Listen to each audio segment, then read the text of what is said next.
Japanese Foreign Ministry Europe Department Director Hideki Wyoma said Russia occupied the southern part of the Koreal Islands, which contradicts the international law, as well as the invasion of Ukraine. The Japanese authorities have been refraining from the term occupation in the recent years, instead preferring to say that these islands are covered by the Japanese sovereignty. He said the northern territories are occupied by Russia, and we believe that this contradicts the international law as well as the ongoing attack of the Russian army on Ukraine. As a response, Moscow said that Japan is whipping up hysteria in dispute over the Koreal Islands in the Pacific Ocean, Russian Foreign Ministry spokeswoman Maria Zakharova said. To me it seems that the Japanese leadership allocates all of its time that could be spent on building normal, fully fledged economic. Russian President Vladimir Putin had said Moscow will be offering tax breaks to stimulate business on a disputed Pacific island chain and make them available to foreign investors, including from Japan. Putin said Moscow needed to take into account its own security and that it wanted guarantees from Japan, a U.S. ally, about possible deployments of U.S. military and missile systems in the region near Russia. These questions have been put to the Japanese side. We still haven't received the answers. So I think that in a sense the ball is in our partner's court. Recently, Russia has deployed its Bastion coastal missile defense system to a remote part of the Koreal Island chain in the Pacific near Japan. The country passed sweeping legislative reforms that, among an array of other things, made it unconstitutional to cede territory to a foreign power. Even with everyone's attention at the Russian-Ukrainian border, tensions 5,000 miles to the east between Moscow and Tokyo over the contested Koreal Islands are not abating. And inevitably the conflicts are connected.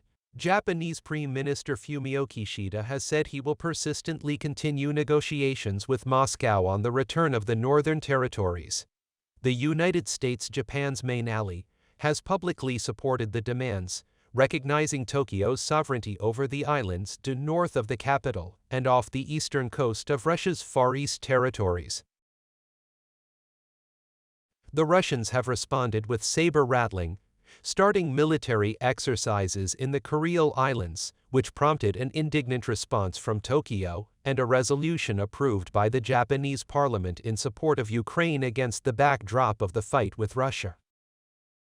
This all means that Russian-Japanese relations through the Corals are deteriorating rapidly. Russia has augmented its provocations of military planes or ships entering Japan's air and sea space. In addition, the announcement of the Russia-China alliance also takes aim at Japan, with Beijing as Tokyo's main regional rival. On February 16, Kishida spoke to his Ukrainian counterpart, President Vladimir Zelensky, over the phone to offer support for Ukraine's territorial integrity.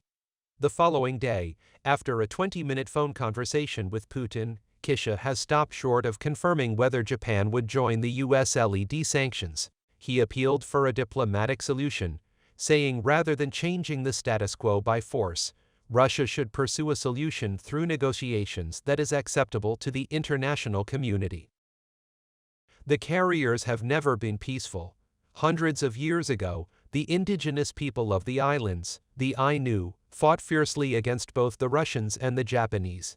As a result of imperial feuding and agreements between Moscow and Tokyo, the territories became part of Japan until they were seized by the Soviet Army at the end of World War II. Tokyo subsequently refused to sign a peace treaty with the Soviets and to this day disputes Moscow's claim of sovereignty over the four southern Koreal islands closest to Japan, Iturup, Kanishir, Shikotan, and the Habani Island chain. The Russians consider the islands part of Sakhalin Oblast. The Japanese consider them part of Hokkaido Prefecture. Moscow offered Tokyo a compromise solution to give Japan two islands, Shikotan and Habani, under the condition of a peace treaty. But the Japanese refused because they insist on getting back four territories. Meanwhile, both the United States and the European Union support Japan's demands to return the territories, while Moscow is exercising its right to own them by building up its armed forces in the Korean Islands and by conducting continuous military exercises. In 2021, the Russians fired missiles from the islands at conditional targets in the Pacific Ocean. In the summer of that year, some 10,000 military personnel, including the Navy and Air Force, conducted training in the waters of the Sea of Japan. Meanwhile, T-72B3 tanks have also appeared in the Koreal Islands. Over the past 2 months, as tensions rose in Ukraine, new missile firings were launched on Kanashir Island, east of Hokkaido, near La Perez Strait, provoking considerable Japanese irritation. Hirokazu Matsuno, Secretary-General of the Cabinet of Ministers, said further Russian militarization of the islands is unacceptable. On February 12, an American submarine monitored Russian exercises in the Koreal Islands, and the U.S. military attaché in Moscow summoned the Russian Defense Ministry over the incident. Though small, the islands are strategic. They make it easier for Moscow to get its ships into the Pacific Ocean from the Sea of Okhotsk, especially in the winter. The second reason is regional security. Moscow is worried that Tokyo will deploy its armed forces in medium and long-range missiles there once it receives the Kurils. Then Russia's security policy in the Far East will come to naught, nor does Russia want to allow U.S. Marines stationed in Japan to gain access to the islands. By losing control over the Koreal Islands, Russia would effectively open the gates for foreign military vessels to the Sea of Okhotsk, which Moscow considers its inland territory. There is also an economic rationale. The Russian fishing industry in and around the Korean Islands is seriously developed. 3 million tons of fish and seafood are caught here annually. The waters of the Korean Islands is considered one of the best places on the planet for fishing. Therefore, Moscow has opened an unusual economic zone on the islands. There are also valuable deposits of oil and gas, gold and silver and titanium, magnetite ores in the shelf and on the islands themselves. On a tulip, there are almost the world's largest reserves of rhenium, or rare earth metal used in aerospace construction. Finally, there are the political stakes. According to Moscow, the return of the islands to Japan would be a manifestation of weakness and a decline in international prestige. It would also weaken Russia's position with regard to its takeover of Crimea. Additionally, the Russian constitution prohibits the alienation of the territory of the Russian state to other countries. On the Ukrainian-Japanese track, Kiev has strategic and economic prospects to consider.